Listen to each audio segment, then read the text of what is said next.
చదివాం, బాగా చదివాం, కానీ ఉద్యోగం రాకపోతే ఆ విద్య అసంతృప్తిగానే మిగిలిపోతుంది. అందుకే ప్లేస్మెంట్లు ప్రతి విద్యార్థి జీవితంలో కీలకమైన మైల్ స్టోన్స్గా మారిపోతాయి. ఈ విషయంలో ధనలక్ష్మి శ్రీనివాసన్ యూనివర్సిటీ ఎప్పుడూ ముందంజలోనే ఉంటుంది. ఇక్కడ మొదటి సంవత్సరం నుంచే communication skills, aptitude, group discussion, interview preparation లాంటి ప్లేస్మెంట్ ట్రైనింగ్స్ కరిక్యులంలో భాగంగా ఉంటాయి. ఉద్యోగం కోసం చివరి వరకు కాకుండా ముందే సిద్ధమవ్వాల్సిందన్నదే ఇక్కడి ఫిలాసఫీ. 2024-25 విద్యా సంవత్సరంలో Dhanalakshmi Srinivasan university DSU placements రంగంలో ఒక రికార్డు స్థాయి పురోగతిని కనబరిచింది.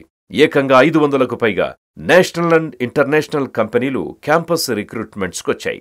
Infosys, TCS, Wipro, HCL, Zoho, Tech Mahindra, IBM వంటి ప్రతిష్టాత్మక కంపెనీలు DSE స్టూడెంట్స్ ని హై ప్యాకేజ్తో ఎంపిక చేశాయి. గత సంవత్సరం DSU విద్యార్థి అందుకున్న highest package 38 lakhs per annum, average package 6 lakhs per annum. ముఖ్యంగా స్టార్టప్ కంపెనీలో ప్రాడక్ట్ డెవలప్మెంట్ టీమ్స్లో టాప్ ప్యాకేజీలతో విద్యార్థులు చేరడం విశేషం. ఇక్కడ విద్యార్థుల భవిష్యత్తును దృష్టిలో ఉంచుకుని ప్లేస్మెంట్ సెల్స్లో ప్రత్యేకంగా career guidance and training cell కూడా పనిచేస్తోంది. దీని ద్వారా విద్యార్థులు నైపుణ్యం, మెంటరింగ్, ప్రాక్టీస్, ఇంటర్వ్యూస్ వంటి అంశాల్లో మెరుగై ప్లేస్మెంట్ల ప్రక్రియలో రాకెట్ వేగంతో ముందుకు సాగుతున్నారు.